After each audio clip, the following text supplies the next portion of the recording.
As you go through that wonderful and joyous exercise of filling out the FAFSA form, you do not want to make these mistakes.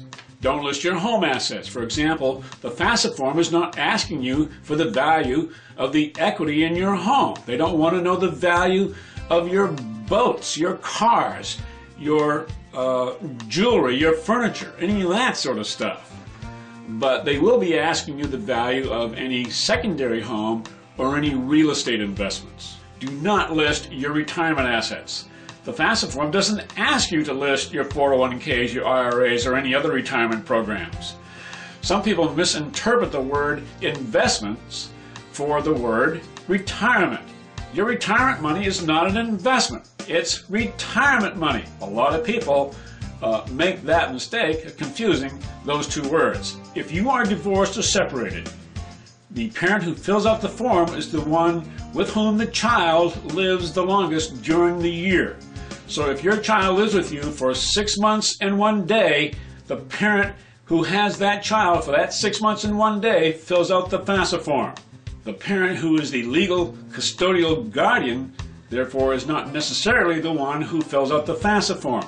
It's the parent with whom the student lives the longest during the year. Don't procrastinate. You want to fill out the FAFSA form in the first 2 weeks of January of the student's senior year. First 2 weeks of January in the senior year, first 2 weeks of January in the student's senior year, first 2 weeks of January in the student's senior year.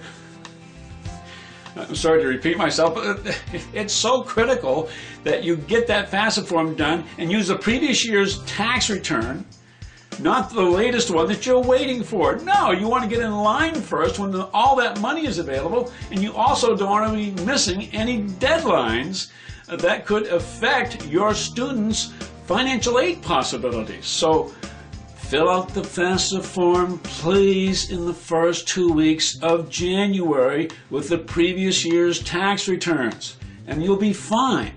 Be sure to make corrections on your FAFSA form. In essence, you're going to be filling out the FAFSA form twice.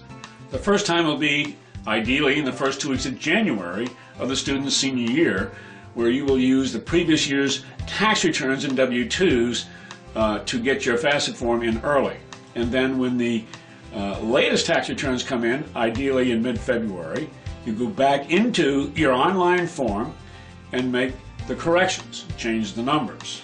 And then those changes will be made by the government within 2 to 3 days. But when you get to the FAFSA form, you want to just click off that area that says make FAFSA corrections.